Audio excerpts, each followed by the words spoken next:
Hello to everybody out there. I have the honor today and the pleasure to talk to one of our very own, Taffy Curcio. Taffy and I have known each other for so many years, and Taffy has been with us in our office as an agent for just under 3 years, right? It'll be Yeah. 3 years Yeah. this October. You're hopping up on the 3 year mark. Holy cow. And so I wanted to bring Taffy in and talk to her because she's gone through something firsthand and pretty traumatic for you and your family, something really serious. And I just wanted to bring Taffy in as the perspective of your family. The theme of this segment that we are talking about right now is don't have your kids be your long-term care plan. And so I wanted Taffy to kind of talk a little bit about the situation that's gone on with her grandmother. So tell us a little bit about your grandmother and her personality. What is that like? Well, she's very hardworking. She's always been that person that took care of everybody else, and always had a job her whole life. She wasn't a stay home type of situation. She worked her whole life, and her and my grandfather got married very, very young. They were from a small town in Kansas. My grandmother was just 15. She had just turned 15 when they got married. It's crazy to me. But as a mom of 16 and 17-year-old, I was like, wow. No. Isn't that insane?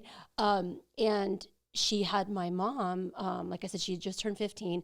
And then right after she turned 16, she had my mom. Okay. So very, very young. Wow. Just right out the gate. My grandfather was in the military. So, she was always very, she always took care of herself. She always made sure that, she was healthy, and we had the only thing in our family we had was diabetes. We didn't have any cancer, we didn't have any Alzheimer's and dementia, any of those things. And so she had sisters with diabetes, and so that was always her main goal is stay healthy so I don't get diabetes. Interesting. So so that was kind of on the forefront of her mind all the time, and she just worked really hard. And my grandparents, they retired right at I think 62. Good. And just lived a beautiful life. Right. Right. So I know that when you and I, when you got into this business, the obvious people to reach out to are family members, obviously making sure that all of your family members have the appropriate care. Talk to me about, something you took a lot of pride in and your grandmother took a tremendous amount of pride in was how planful she was. Right. Talk a little bit about that. Her and my grandfather have been debt-free for probably 35 years. Bought, had the last house they lived in with cash, bought every car that they've bought in the last, my grandmother got a new car every, 2 or 3 years, awesome. Paid cash. They had their annuities in place. They had their trust in place. So everything was kind of set up the way that it should be. And they were ready for, retirement. Like I said, they retired early, not early for that time, but what's early now? It's like 5 years, right. Sooner than most people can retire. So, they had everything in place, and they never worried about anything, never worried about money, never. They had not only their Social Security coming in, but they both had really good pensions. So that was that. Yeah, they did what seemed like everything right. And so there's where I want all of you watching to hear what Taffy is saying. Her grandmother did everything right. Her grandmother took care of everything that she knew to take care of. However, you don't know what you don't know. So where did that leave you? And more importantly, now let's bring in your mom and her role. Where did that leave both of you and your family with the lack of planning that did happen? Talk a little bit about, walk us through that. Okay, so quite a few years ago, I'm thinking at least over 10, My grandparents had lived out in New River, big piece of land out there, and one of my uncles lived next door. And by next door, I mean like 2 acres away. But there was their next door neighbor, and they kept an eye on my grandparents and everything. And my grandparents were quite a bit younger back then. Well, then they sold that when my grandfather started to not really be able to hear the rattlesnakes. And so, yeah. So that was the whole thing with their moving, is the rattlesnake got one of their dogs. And so she was like, well, if the dog didn't hear the rattler, Grandpa's not going to hear the rattler. We're out of here. Right. So they moved to Phoenix. And so half of my family is in the West Valley and half of my family's in the East Valley. So it worked out pretty well. There was always someone right there. Well, as time went on, we decided that it would probably be best for them to move to the East Valley. That's where I was, my mom, my other uncle. And so they did that. And they ended up moving right next door to my uncle, which was kind of part of the plan, you know. So my mom was within 15 minutes. I was, I think, 10 minutes. My uncle was next door. So as they both, you know, got older, that was kind of the plan, where they were going to have someone, you know, my uncle could just, you know, jot literally next door and check on them. So that worked out great. And then not so much, because my grandfather ended up dying very quickly. Like he was fine one day, and then he had passed away within like the next week. And so it just happened so quickly. And then my grandma was alone, but my grandma was quite a bit younger than my grandfather. So she was still very healthy, very much okay, you know? Right. And we had seen once, she never seemed like she was having any issues whatsoever, like none. And then when my grandfather died, it happened so quickly. I think it was very traumatic for her.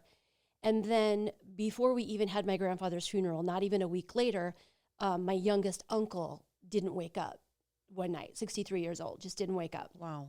That all happened in less than a week. So I think that trauma is when I really started to, any sort of dementia or anything that was lurking underneath with my grandmother kind of started to surface at that time. So and quickly, it happened overnight. Overnight, because and when I've spoken to my aunt who's a nurse, she has said that trauma, like when something's lurking underneath like that, severe trauma like that can kind of bubble it up. Right. And so that's kind of what we were thinking. Okay, Grandma's had, you know, she lost her husband of, God, it was almost 70 years, I think, at that point. Yeah. Wow. Really long time. Soulmate. And so, yeah. And so here she is, she's in her 80s. She's been married to my grandfather since she was 15, and my grandfather just dies. And then my uncle dies less than a week later. Wow. So that's when it really started to surface, and I started to notice things like she would, you know, tell me maybe the same thing. And I don't mean same thing like she told me that yesterday. I mean like she told me that 10 minutes ago. Okay. So I thought, oh, that's really weird. And then we were in Thanksgiving one time, and I said, hey, you know, Grandma, I need the hand mixer. And she's like, okay. She comes in there, and then she's like, what was I looking for, Taff? I'm like, the hand mixer. Okay. 2 seconds later, Taff, what was I looking for? Hand mixer, Graham. 4 times. Yeah. Standing there in the kitchen with my cousin Crystal and I, trying to find the hand, you know, and these are all things that before you even got into this business, you were able to recognize that, hey, something's not right here. Absolutely. And so that's when we really kind of started to notice. But I thought, you know, she has been going through a lot. And then 2 years after that, my other uncle, my aunt and my cousin's lives were taken, and they shot my uncle twice, and he lived. So that took a huge toll on my grandmother. Like all of it, just more trauma. Like all of a sudden you wake up one morning and you're, you know, don't know where your son's at because they won't tell us where he's at. And you know what I'm saying? Like it was just, it was a really trauma. And huge trauma at that moment. And had your mom retired yet? My mom had not retired at this point. Okay, so your mom retires at age 72? Two, I'm thinking. Yeah, she finally, so Taffy's mom worked her whole life thinking she could never retire. she met with a member from our financial team who showed her how she could retire. So she finally retired, and thinking she was just going to sail off into the sunset and live this blissful retired life, whatever that may look like. And so she was given this gift to then all of a sudden. Yeah. So she bought a new home. How long was she retired before she? Well, before it came full time, I would say, I don't know, 6 months, like not even, like, I mean, definitely not a year. So retired for 6 months, thinking that she had worked her whole life, raised kids, worked her whole life, and then finally is thinking, okay, now I'm going to have my life and a break. And she does so what? she starts spending more time with my grandmother. Obviously, she's retired, and so she would go over there and check on my grandma. And she started to kind of think, well, she's not sure she ate that day. She'd be like, hey, Mom, did you have breakfast? And she would be like, yeah, I think so. And, and she would say things like that. Yeah, I think so. And my mom would be like, oh, she thinks so. So it started out really slow. Right. Where my mom started to just kind of notice things and kind of felt like she should come over a little bit more. So meanwhile, my uncle, who is next door, and he fills her pill case, which is mostly supplements, so it wasn't really anything huge. It was just, my uncle would come over and he would say, okay, Mom, these are your morning pills. And then we would make sure that she got, she would take they were, labeled with time on it and stuff like that. And so she was doing what we thought was really well. Well, then the more that my mom spent there, the more she started to realize that maybe things weren't as hunky-dory as we thought they were. Okay. That maybe she was a little more forgetful than we really thought she was. Because when you're around her in a situation where it's not a functioning situation all day, like, it looks like everything's okay, but then when you're there all day and you see the comings and goings of the house and whatever and how she gets about her day, you start to think, I think maybe something's a little bit more than it was. So how long before she literally had to devote every morning, afternoon, and into the evening to her? Probably another year, I would say, of my mom going over there every And how many years did she do that? Full time? Yeah. Full time, I think 2 years. Okay. But this whole situation's gone on about 4. So she's to the point where she couldn't really leave. She didn't feel like she could leave. And my uncle, who lived next door, in the meantime, he's not really thinking that it's as bad as it is. And so he's kind of thinking my mom's exaggerating at this point. Mm-hmm. And on top of it, he gets cancer. Right. So now he's fighting that battle. So her person that she was able to count on is the plan of him being next door, my mom being down the street, me being wherever, that plan starts to kind of unravel with my uncle getting sick and the dementia kicking in that we didn't know, even existed, that we never worried about because we didn't have any dementia in our family. Mm-hmm. We never had those problems. My grandfather died at, I think, 96 or something like that. And he didn't have any of those cognitive problems, like none of that. And you have a very vast family, a vast array of family. Mm-hmm. So, and this is for all of you that are thinking that all of the kids are going to band together, all of the grandchildren, all of the nieces and nephews, everybody that loves grandma or grandpa or you, everybody's going to have a meeting. You're going to plan out the days, plan out the meals, plan out who's going to be responsible for what. And you have a big family. And thick as thieves. Did that ever happen? No. And the responsibility all fell on one person. And that happens in every situation I've ever heard of. Yeah. It falls on one person. And yes, you are trying to do everything you can do. Yeah. And my other uncle comes over once a week, the one that he lives on the west side. Yeah. But he also, like I said, his whole family, so he's got other fish to fry as well, Yeah. you know, as far as like, Yeah. You have Yeah. the one uncle who's got health issues unexpectedly. yep, You have another uncle who's dealing with some pretty heavy duty psychological issues that he's having to manage. You've Yeah. got you, who is a mom of 3 children that are teenagers and working, trying to hustle everything around. right. So at the end of the day, it's this your mom who's finally retired and didn't retire to become the caregiver of your grandmother. Absolutely. Right? Yeah, and my mom at one point had gotten COVID, and so nothing tasted good to her, and so she just wasn't eating, and so she lost some ridiculous amount of weight, and with that went her muscles, because I mean she wasn't eating because everything tasted like yuck, and so here my mom is trying to function, and her body's literally starving because she's not eating, and she's losing all this muscle weight. So now my grandma outweighs her, and my mom's like 5'3", and like I could put her in my pocket, you know. Yeah. She's so little, and my grandma's little too. But my grandmother, you know, from being sedentary and stuff, has put on a little bit extra weight when she never carried extra weight before. So now you've got my poor mom that's trying to handle my grandma who's bigger than her. And it just created like this whole thing. And so my mom's health was failing, which, That and happens. you know, exactly. And you know, my grandma took care of because I guess they kind of, my grandma, we never really talked about it. And that's the thing. And I think my grandma just kind of assumed that my mom was going to take care of her because that's what she did for her mom. But that was a lot different. You know, my grandma had, I think, 8 people in her family, and she was the second to the last one.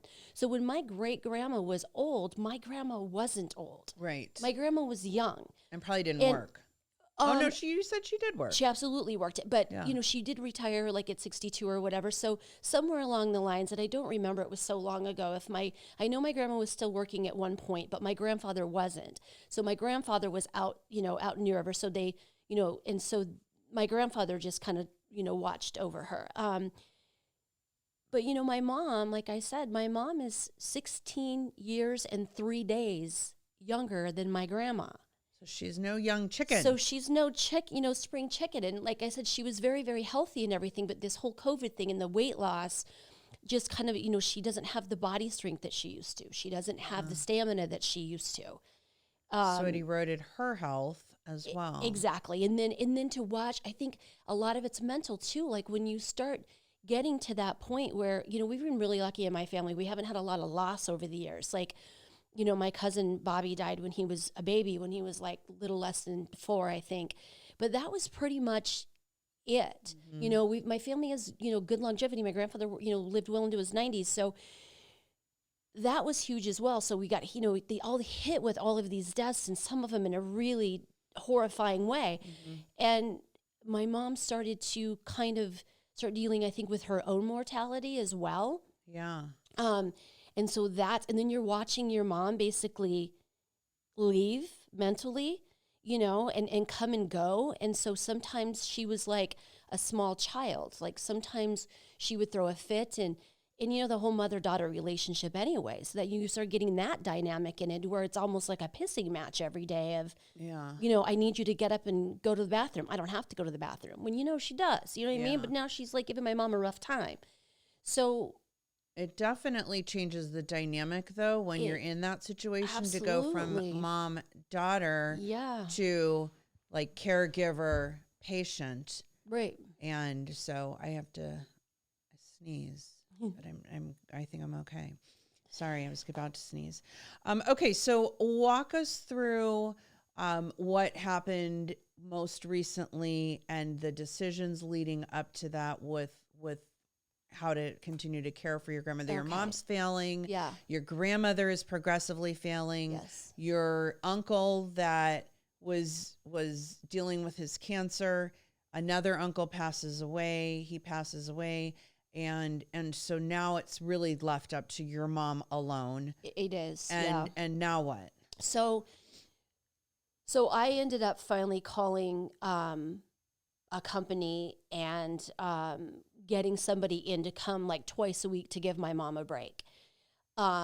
Like a home health care like agency? a home health, Okay, yes. awesome. But this is this isn't a caretaker. This is basically a companion. Okay. So this woman would get So her an lunch, aide. an aide, Uh-huh. exactly. So there was A no non-medical aid. yes, no bathing involved, no, which was really the hard part for my mom. Like that was the tough part because like my grandma fell in the shower one time and she was like wedged between like the chair and the whatever because she leaned on the chair wrong and it came out from under her. And so my mom has to call the paramedics and it's just like this whole thing. So the bathing was the worst part. So we call in this lady and she at least gives my mom some sort of break. So my mom's getting a break 2 days a week for like 6 hours. And then my uncle would come on Sundays, which was helpful. But, you know, my mom never saw her brother. And so she would end up sitting there talking to my uncle and stuff instead of leaving and going and having some rest or doing whatever. So that was not helping the situation, you know, at that point. So we call this lady and she's very helpful, but she's $20 an hour to sit and just watch TV or do whatever with my grandma. Because at this point, my grandma can't do puzzles and stuff because of her eyes.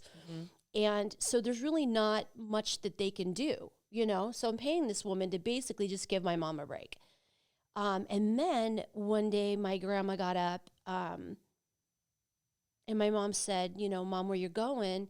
And she said, to the bathroom. It's this way, right? And my mom was like, oh my God, you know? And then another time she got up and said, I'm going to the kitchen. It's this way, right? Okay. So my mom's like, oh boy, you know? Yeah. This is getting, you know, to the point. And I see my mom breaking down. I see my mom, whatever. And my uncle at this point with the cancer has been in the hospital, I think for 4 months at this point without getting out. Okay. Not doing well. Yeah. You know, the cancer has moved into his bones. He's in a lot of pain. Hasn't left the hospital in 4 months. And so all the responsibility is on your mom. Right. So we finally I was like, Mom, you can't do this anymore. Like, you're going to die before she does. Right.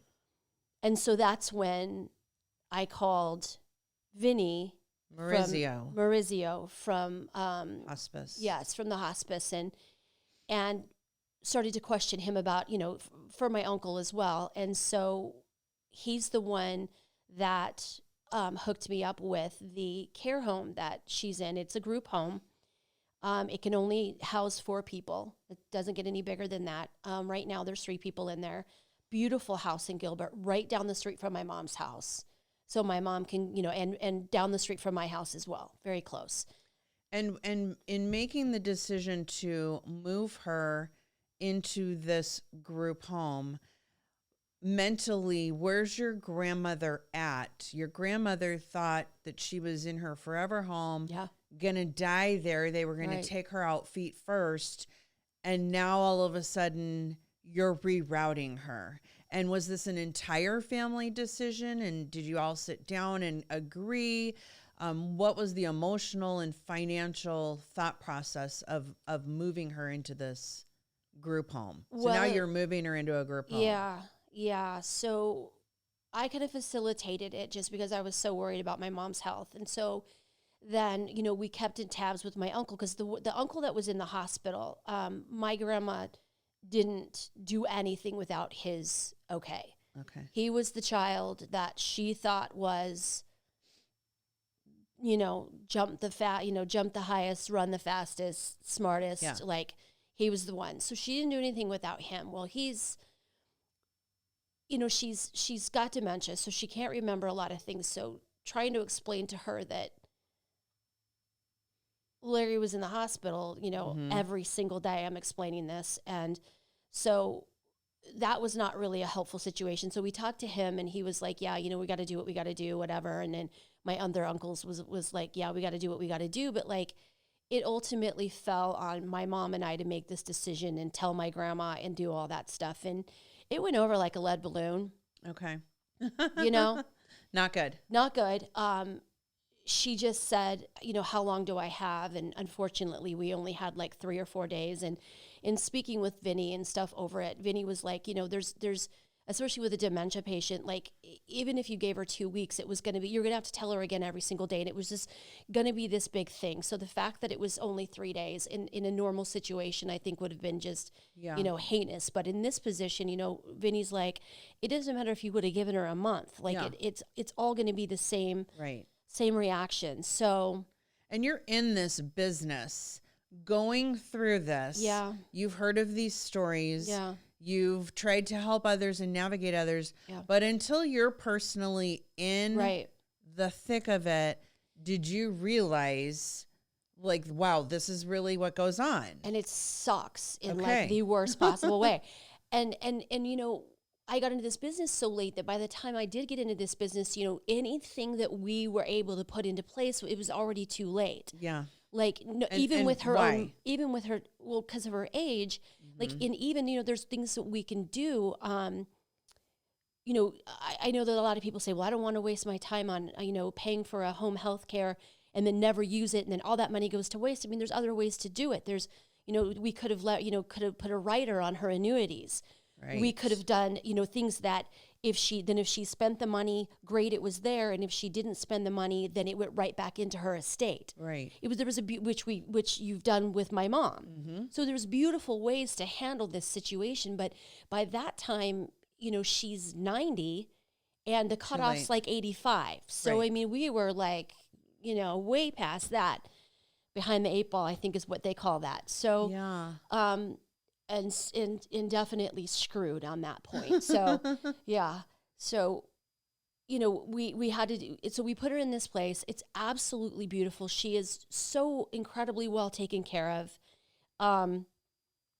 It's a little loud, talk really loud in there, but that's like the only complaint that we have is that they talk so loud, But other than that, it's a beautiful home, and 3 meals a day they cook. Like they don't just, pop in, a frozen pizza and feed her that way. It's home cooked meals, breakfast, lunch, and dinner. Like, he couldn't have found us a better place. Immaculate. When you go into a care home and it has that smell. Yeah. Ugh. And it doesn't smell ever. And the girl that takes care of my grandmother said, you will never smell that smell here. And how is she adapting? How long has she been there? She has been there since September. Okay, and how's she been adapting? She's not. Okay. At all. So you still go there, you still visit her, and constantly. It's still not good. No.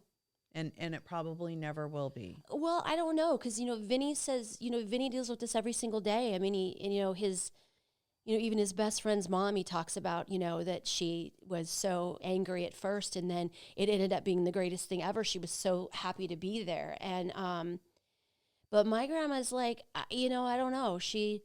One minute she's like, okay, this is the way it has to be. And the next minute she's her 5-year-old self kicking her feet saying, I want to go home. You don't understand how I feel. And it makes the visits unbearable. You never know what you're going to get. Well, not knowing what I'm going to get, it's just you don't know what degree you're going to get it. You're going to get it. Yeah. Just to what degree are you going to get it? Is it going to be just talking about it, saying, her big thing is, I never thought I'd never have a home. I never thought I'd be in a position where I didn't have a home. I guess this is the way it's going to be. That kind of thing, to literally sobbing like that, there's not one single person in this family that cares about me. There's not one single person's house that I can live at. Yeah. There's not, I guess they don't understand.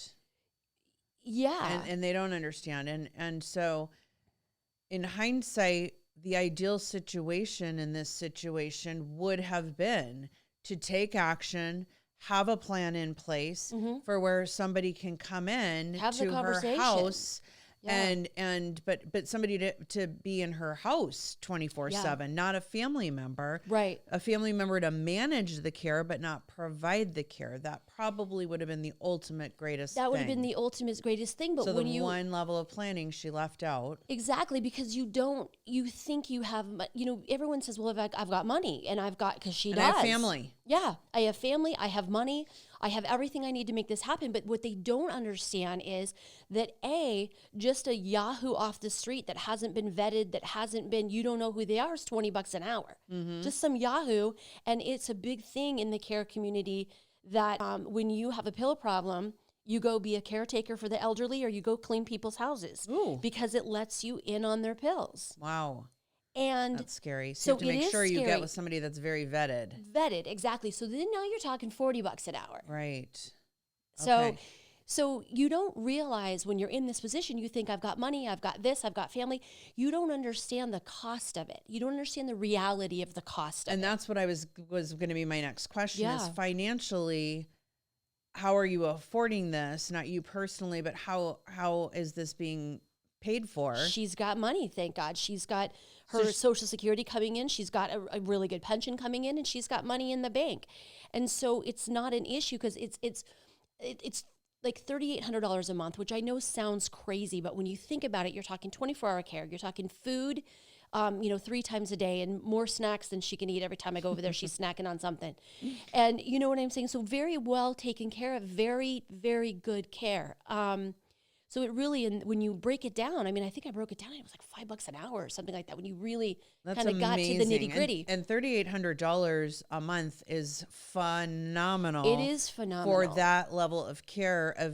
I know she has her own bedroom. Yes. And there's only 4 people that are in that home. She gets 3, nutritional meals a day. Yeah. So that's really phenomenal. Phenomenal. Awesome.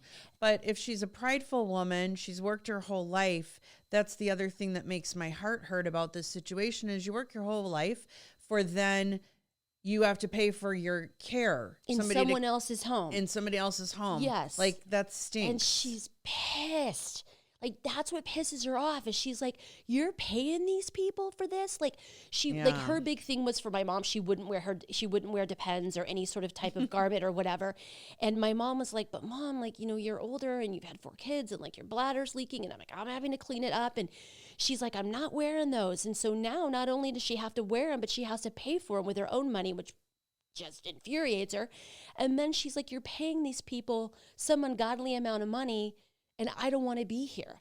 And she told me yesterday, she was like, just leave me in my bed. I'll never get up again. I'm like, okay, and the thing is it's hard. And, people don't like hard. And so for all of the rest of the people in my family, like I get that they, they work and that they live farther and that all those things. But I think when it comes down to it, I think it's too hard.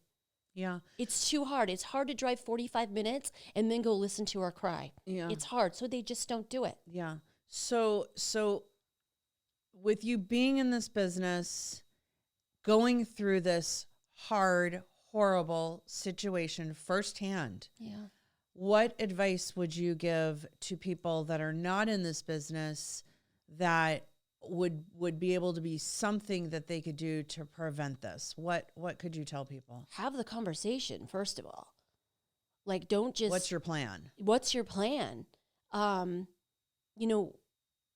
assume that, they have it taken care of, and don't assume that you're not going to get dementia because you don't have it in your family, or don't think that, all of a sudden cancer is not going to... I mean, we went from, the plan just unraveled, just this perfect storm of terrible things happening. All at once, within a few years. And so none of that was part of the plan. So I think that, when you're sitting there and you've got 4 children and you've got, quite a few grandchildren and great-grandchildren, I think that somewhere along the lines that since you did what you had to do and you took care of your mother, that was going to happen because things happen and things happened in our family. Yeah. And so have that conversation, have a plan, figure out where your options are, because we very easily could have added a rider onto her annuities and we wouldn't be in this position. Right. And then if she didn't use it, fabulous, goes right back into her state and no harm, no foul. Right. But by not having that conversation and not understanding this kind of thing, you don't know what you don't know. You don't know what you don't know. And here we are circled back to that. Yeah. And then when you do know, it's kind of too late and there's nothing I could do. So So by the time I did understand the situation, there was nothing we could do at her age. Like, Yeah. there just wasn't. And Luckily, you had some really fabulous resources that's what and people. Yeah, because I know that I know there's a lot of people out there that have, we've got some issues. I know that, we've got some friends like on Facebook and stuff that I've seen that are dealing with this with their parents, and they're in like memory units, and things are happening. And I was lucky enough, thank goodness, to have the resource of Vinny Maurizio and his hospice company and Azorna.